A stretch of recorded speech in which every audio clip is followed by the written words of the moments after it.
Saudara hadirin yang saya muliakan, ziarah kubur bukan saja boleh, malah dianjurkan oleh Nabi.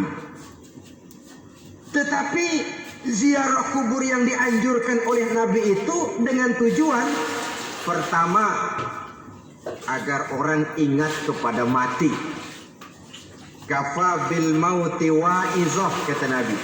Cukup dengan mengingat mati menjadi pelajaran bagi kamu semua. Maka etikanya diajarkan, kalau saudara ziarah kubur sampai di depan pintu kubur itu kan, Assalamualaikum ya ahlal kubur wa inna insyaallahu bikum lahikun. Kami satu saat insya Allah pasti akan menyusul kamu. Kalau kamu sekarang berbaring di sini, satu saat kami akan berbaring di sini.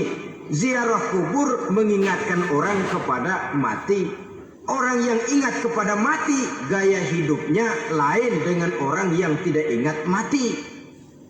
Nah, orang kalau nggak ingat mati, gaya hidupnya nggak terkontrol. Kalau dia berkuasa, Fir'aun.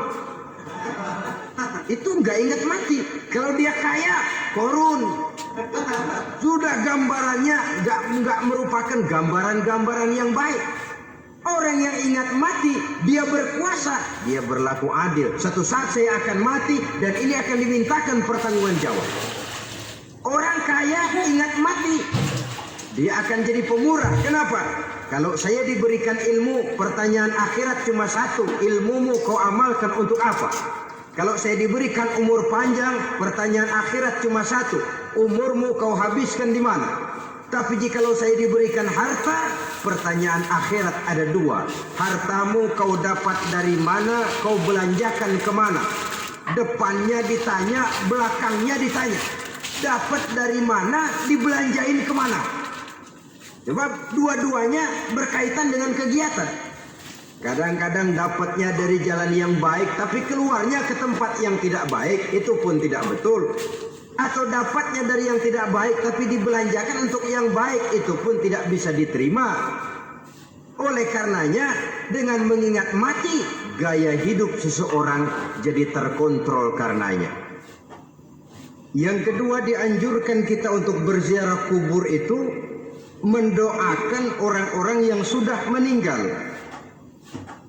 Mal mayyitu fi qabrihi illa kal gharikil mutaghawis, kata Nabi. Orang yang sudah meninggal itu di alam barzahnya adalah seperti orang yang tenggelam di lautan, menunggu doa dari keluarganya yang masih hidup. Apakah itu anaknya, kemenakannya, cucunya, dan lain sebagainya.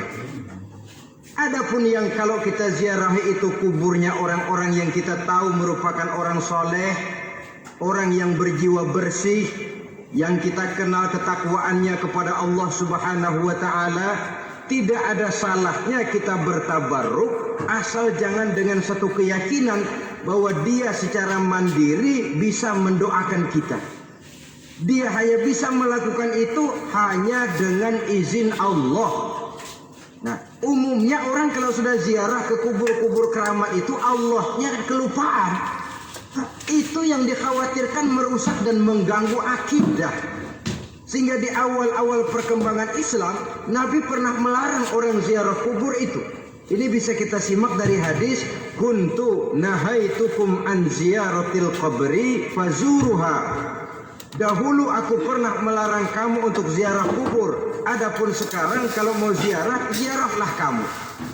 Kata-kata dulu aku pernah melarang kamu itu menggambarkan bahwa pada permulaan perkembangan Islam, nilai keimanan para sahabat masih rapuh, masih lemah, masih memerlukan pembinaan.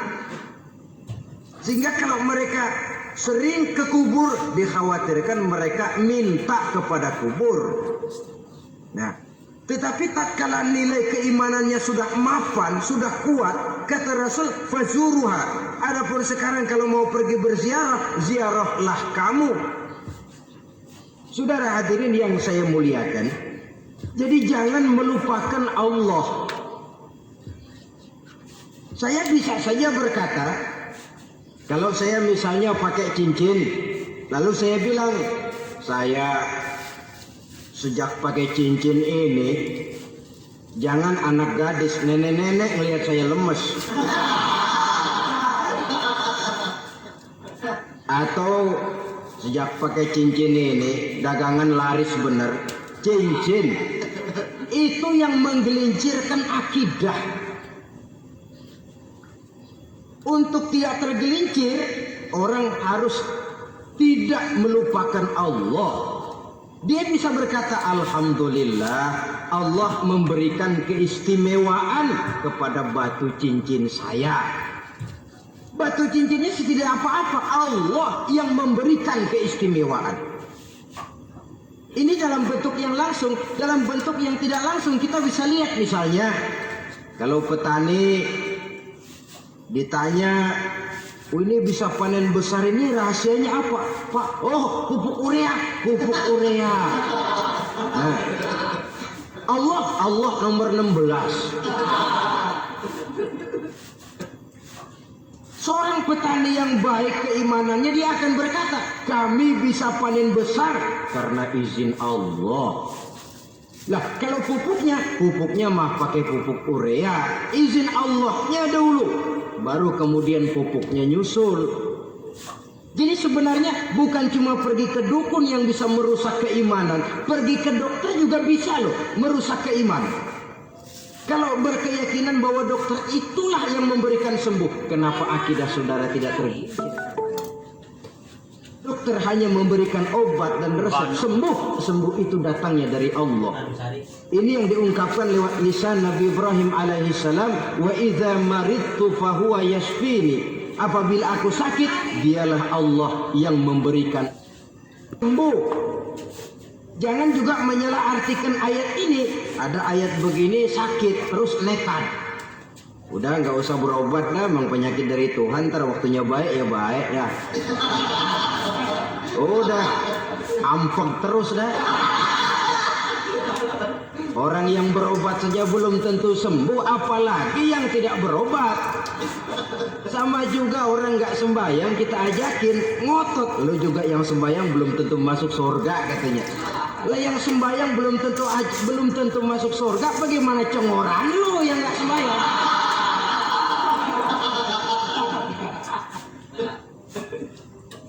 Saudara hadirin yang saya muliakan, kaum muslimin yang berbahagia.